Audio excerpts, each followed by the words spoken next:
అదేంటి బావా అలా అంటావ్? అవునవుని.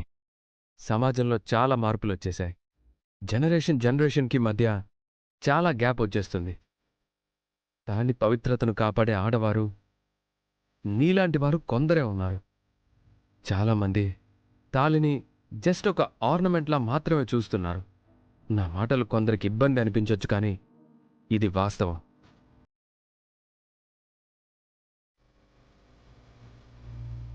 అన్నట్టు కంగారులో అడగడం మర్చిపోయాను. అసలు తాళి ఎలా పోయింది? నేను కూడా చెప్పడం మర్చిపోయాను. అదీ కాక అందరిలో చెప్తే ఆ సంఘటనని వక్రీకరించి మాట్లాడతారని భయమేసింది.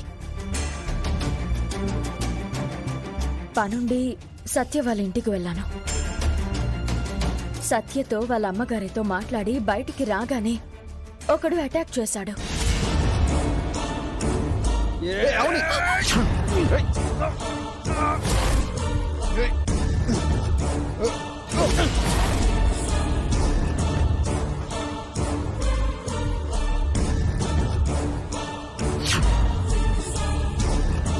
ఆ చుట్టుపక్కల ఎంత వెతికినా దొరకలేదు. ఎలా మాయమైందో ఇప్పటికీ అర్థం కావడం లేదు. సత్య హెచ్చరిస్తున్నట్టు ఆ మినిస్టర్ కొడుకు విషయంలో మనం కొంచెం జాగ్రత్తగా ఉండాలి. వాడు వాడి మనుషులతో నీ మీద దాడి చేయిస్తూనే ఉంటాడు. ఆ మినిస్టర్ కొడుకు సంగతి చూడాలి. అలాగే ఆ వికాస్ గడి సంగతి కూడా చూడాలి. అమ్మవారు తన ముక్కు పుడకకు తానే భద్రతగా ఉండకపోతే ఎలా? ప్రతిసారి మనం కాపాడుకోగలుగుతామా ఏంటి? అలా కాపాడుకోవాలనే మనకి ఇలాంటి పరీక్షలు పెడుతుంది బావా. బావా, నాదో అనుమానం. ఏంటి? అత్తయ్య వాళ్ళు ముక్కు పుడకతో అమ్మవారితో పల్లెటూరుకి బయలుదేరుతున్న విషయం మన ఫ్యామిలీ మెంబర్స్ కి మాత్రమే తెలుసు.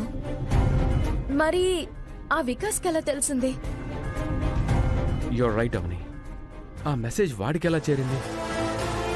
వాడికి ఇలాంటి విషయాలు చేరవేసే అవసరం నిహారికకి తప్ప ఇంకెవరికుంటుంది? ఎగ్జాక్ట్లీ.